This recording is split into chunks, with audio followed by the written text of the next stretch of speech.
Juliet, again, getting to have this time to sit and not talk about just the amazing act of change that you made going to the Nairobi Regional Forum, but also just want to touch base with you as a person, just to see some of the work that you're currently doing where you are, and get some other tidbits here and there. So, just to start, I want to ask you, what's your job title? Like, what's your designation, and where are you serving out that designation? All right, thank you very much, Joshua, for the question, and thank you for this time. I really appreciate it. So, my name is Juliet Arinaitwe. I'm a teacher, stroke a career counselor at Gayaza High School, that is in Kampala, Uganda. Okay, Yeah, so okay. currently it's where I am serving. I'm sorry, say that last part one more time. I said currently it's where I am serving. Currently where you are serving. Okay, okay. And how long have you Yes. been a career counselor slash teacher there? Teacher 5 years, career counselor coming to 3 years. Though my time was kind of should I say cut short by the COVID years? Ah, Yes.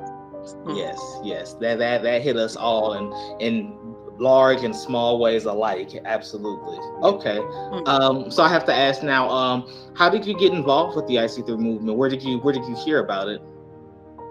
I had a colleague called Julie Tracy. She's also a career counselor, and she's the one who shared the ICT program to me. But when she was sharing about the 1 year flagship program. Hmm. So I joined through the 1 year flagship program, which I'm currently doing. I'm yet to finish. I'm in the fourth cohort now. I'm Very nice. supposed to graduate in August. Awesome. So when I joined the 1 year flagship program, then I got to know all the other areas and should I call them departments that are in IC3.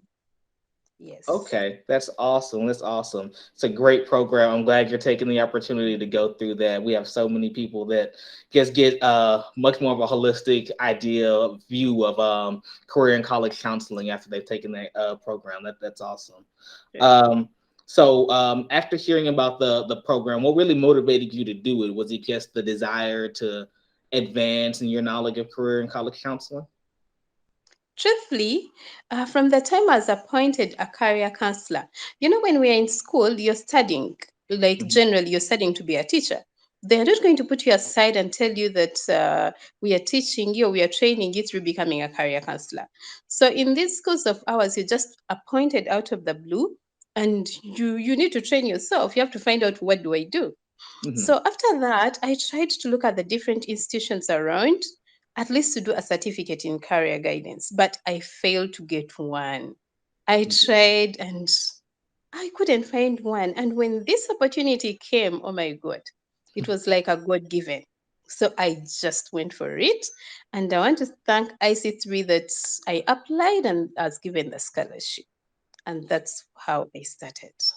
That is Yeah. awesome. Thank you for giving me that insight because not coming from an educational background, that's something that I had Mhm. no idea about. That is a lot of work and effort, and you really have to have a passion to go for that. Man, okay. True.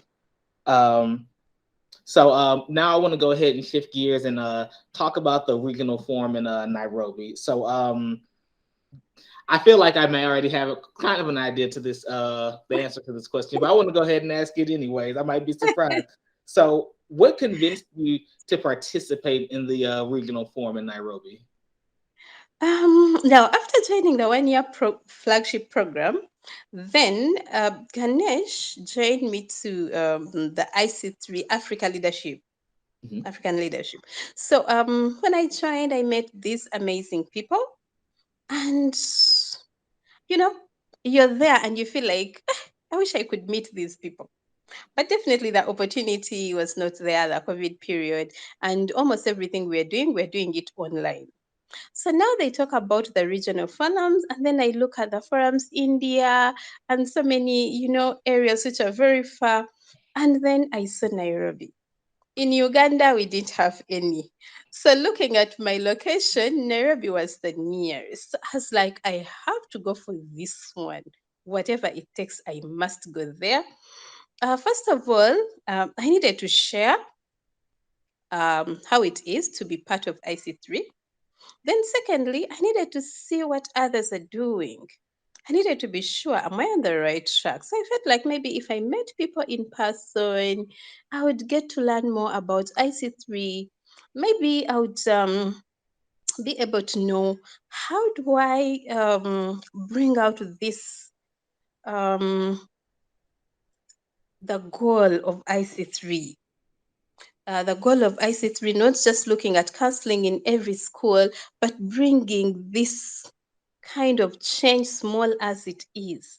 I Hmm. felt like if I traveled there and I reached there in person, I would really learn a lot.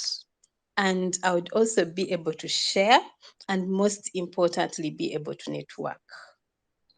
Okay, that is awesome. That is great to hear. The IC3 movement, outside looking in, the IC3 movement truly does an excellent job of building that community and connecting these educational leaders with one another. Because um, teachers, counselors are usually only limited to those who are within Yeah. their local area, or even those who are just in their own schools. But they really do a great job of connecting you to others who are really working towards the same goal. That's great. So now that we understand a little bit better about your Yeah. motivation for going to the Nairobi Yes. Regional Forum, a lot of people would to see that distance, to see the effort that it will take to get there. A lot of them will be discouraged by trying to make that trip. But what was it for you that just did not allow something like that to deter you from being a part of that? Yeah, it was actually not very easy. Even sometimes in our schools where career guidance is not taken to be very important, and then you're telling them, I'm going for a forum, a conference in Nairobi. So what? So, finding the finances, then you think about the journey. I have to use a bus because even the finances are not there. It was very tight, but I said, I'll do whatever it takes. I must go. I needed to see what really happens. And I also wanted to share. I wanted to share with people what is happening in Uganda, in my school, and Hmm. then learn from them as well. So I told myself, I'll do whatever it takes. If it means taking 15 hours on the road, I will. So I felt that should be the act of change that I'll do for IC3. I felt like it was like giving back to IC3, because imagine someone sponsoring you for a full year to study and they are giving you everything for free. So I felt like I needed to give back to IC3. Yes. That is awesome. Again, that commitment and that passion, it is a rare trait. I am so glad to see that it is alive and well in the world. That Thank is awesome. you. So the last question I want to ask, and you kind of touched on this a bit. So once you were actually there at the regional forum in Nairobi, how was that experience for you? Truthfully, I don't regret my journey. I don't regret my time. I don't regret the sacrifice, because I think everything I went focused on, everything I went thinking about, like to gain, I gained it. I got connections. I met, because I didn't know anyone.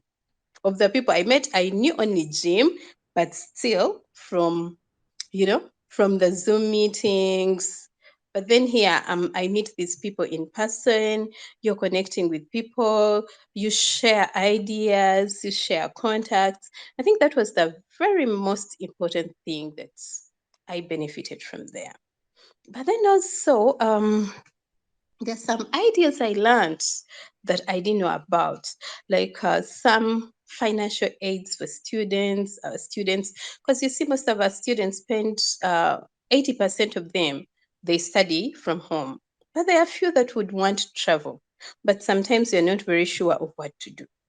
Therefore, even that I learned that there are actually people who are ready to sponsor students, and we fail to do it because of lack of information. So I was actually able to get that information. So trust me, my journey was worth it, and I'm trying my level best to see how to connect with also people in my home country to bring them on board. You see the biggest challenge with the people these days.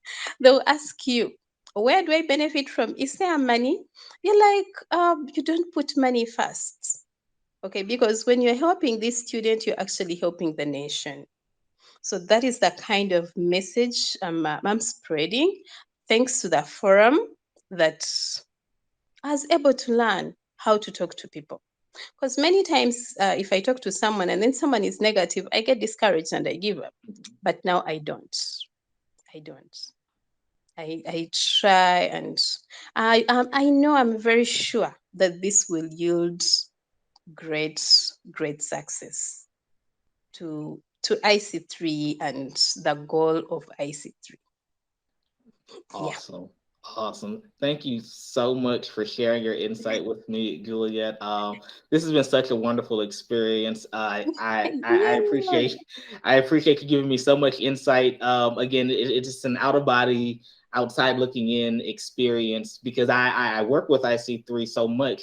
So having Okay. the opportunity to speak with someone outside, on the outside from one of the schools who are directly trying to connect with, it's so refreshing, and I don't get this opportunity enough. So I cannot say thank you enough for just taking the time, sharing the perspective, and helping me in my thinking as well to just think of the different ways that we can try to connect with people just in my job, just in the things that I do.